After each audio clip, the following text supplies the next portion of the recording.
All right, earlier in the semester, earlier when we did that puzzle video, I talked to y'all about the cell cycle, right?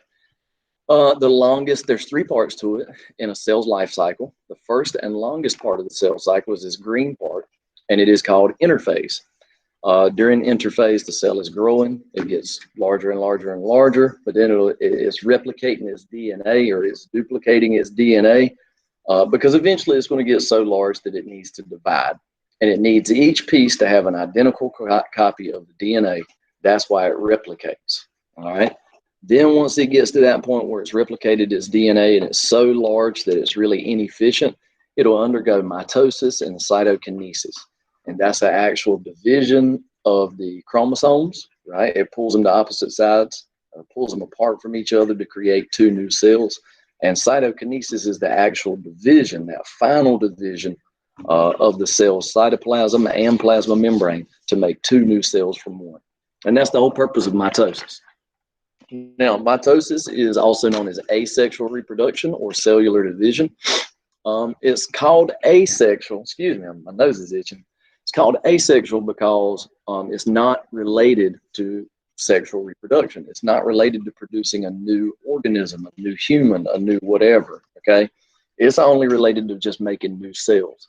Like, for example, if your skin cells are growing and replacing themselves, if you are growing new bone cells or liver cells or lung cells or whatever, any kind of cells in your body just simply reproduce by mitosis.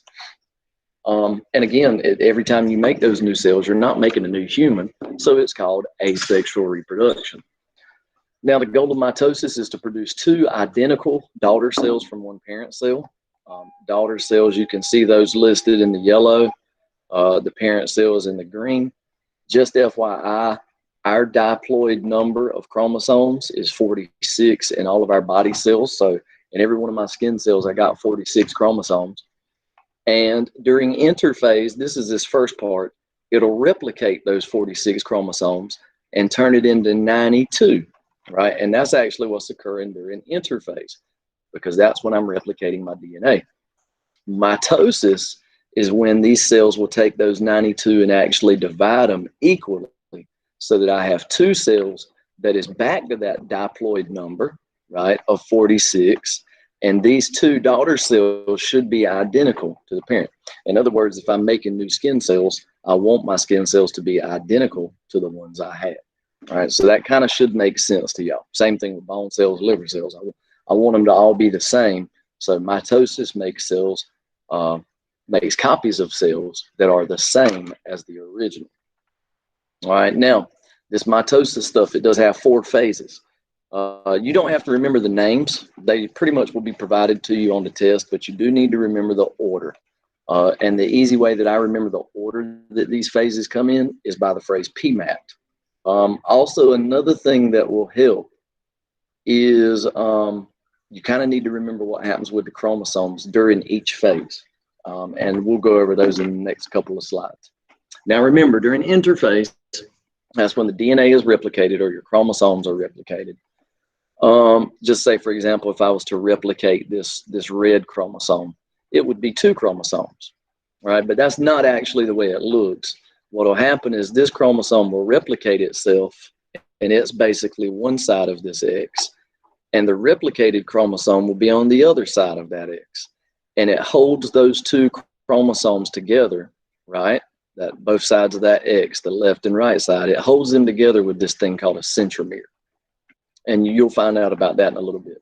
Now that you've got these replicated chromosomes that look like X's, that most likely means you're entering prophase, right? That chromatin will coil up to form visible chromosomes that you see right here in this nucleus. The nuclear envelope will actually start to disappear, which you see in purple. Centrioles, which are these brown parts, will move to opposite ends of the cell, and then you'll have these spindle fibers that start to form. What's getting ready to happen is these spindle fibers are going to attach to the chromosomes, and they're going to start to move those chromosomes in that cell, because what it's preparing to do is take all of that DNA and split it equally. So you got to move these chromosomes to make that happen, and that's really what's going on in prophase. Then you get to the next step where some of that actually has already occurred, right? Now you see these spindle fibers coming from these centrioles, have attached to these chromosomes, and they've attached to them at that thing called the centromere that I told you guys about. And now these chromosomes are lined up equally along the middle, right? And what's going to happen here is it's going to pull half of that red X to opposite sides. And it's going to pull half of that blue X to opposite sides, so that each new cell will have one red and one blue, right? One red and one blue. And remember, that is kind of what we started with, right? So those should be, the cells we're going to create are going to be identical.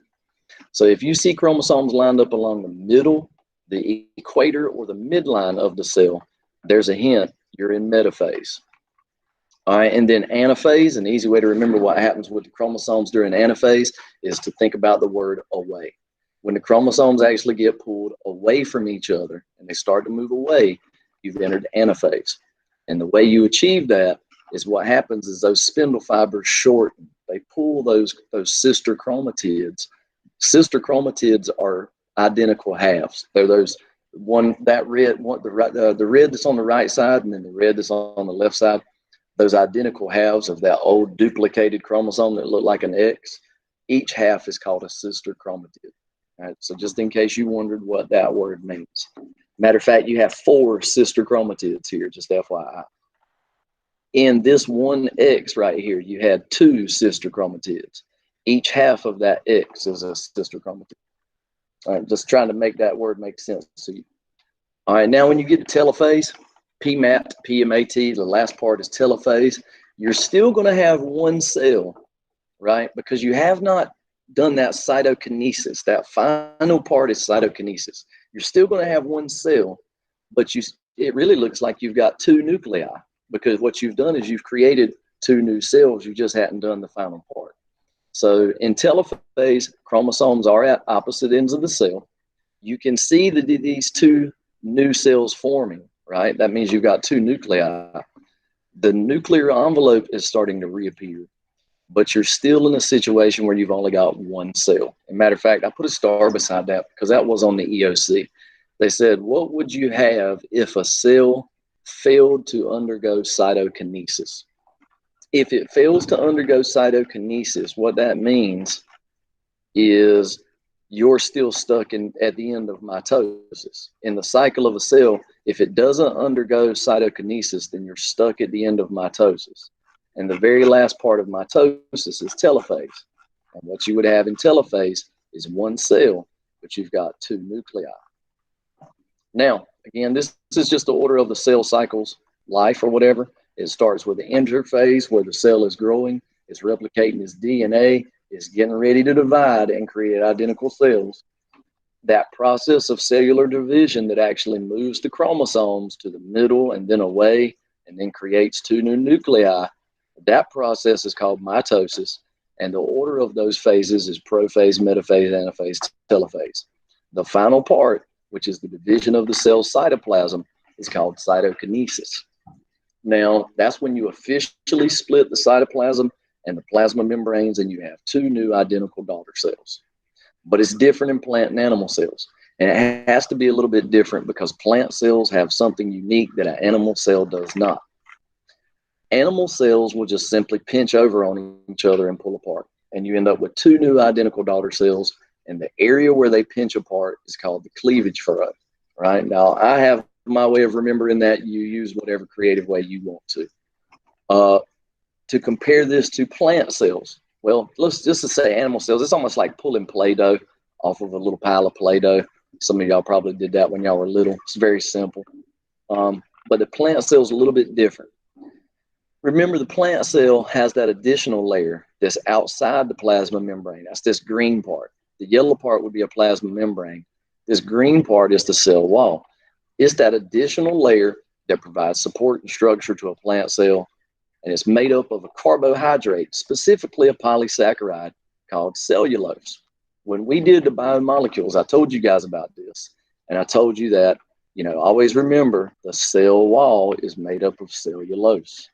Well, for you to create a new plant cell here, it can't just pinch in. You've got to create a new cell wall that runs down this middle. So what will happen is a group of vacuoles, these little, I guess, sacs or whatever there, those little vacuoles is really what they are. They're full of cellulose, and they will line up along the middle. That is something called the cell plate, right? And what eventually happens is you have a new cell wall that's formed there, and then you end up with 2 new cells, right? So I have seen this pop up on the EOC. Big thing, what is the difference between cytokinesis in animal and plant cells? You definitely need to know that in plant cells, you have the formation of something called a cell plate. Now, you can't actually see this occur. Anytime there's growth or repair in the body or in any kind of organism, you're going to see mitosis occur. Scientists will typically look at the tips of onion roots under a microscope. They'll stain them with like a liquid so you can see the chromosomes under a microscope. And they do this because onion roots are constantly growing and repairing themselves. They're fragile, right? They break easy. But roots of any kind of plant are constantly growing in search of new nutrients. If it's growing or if it's repairing itself, then most likely mitosis is occurring. So when you look at it under a microscope, you can actually start to see these chromosomes, right? And some of the yellow ones would probably be in maybe interphase. It just looks like a blob to me. These are all nuclei. All of these black circles are nucleuses to different plant cells, just FYI, because it is an onion and it's a plant. But all of these I would probably say are in prophase or interphase. But then when you start to see one like this top one between these 2 yellows, that you can see visible chromosomes. You can see visible chromosomes here. I think I would say that would be prophase. But now in the green ones, you can really tell that these chromosomes have lined up along the middle. And when they line up along the middle or the midline, that means it's in metaphase. These blue ones, you see the chromosomes all sort of pulling away from each other, even in this one down here. When you see them pulling away from each other like that, that means you're in anaphase. And then when you start to see maybe one cell, and this is the best example I could find down here, when you start to see one cell that maybe has 2 nuclei, and it looks like it might be the formation of a cell plate, this one is probably in telophase close to cytokinesis, right? So these are all great examples of what each one would look like in the real world, but you do need to know these orders of phases in mitosis. Some other important stuff you could pick out from mitosis is the fact that it produces 2 identical daughter cells from one parent cell.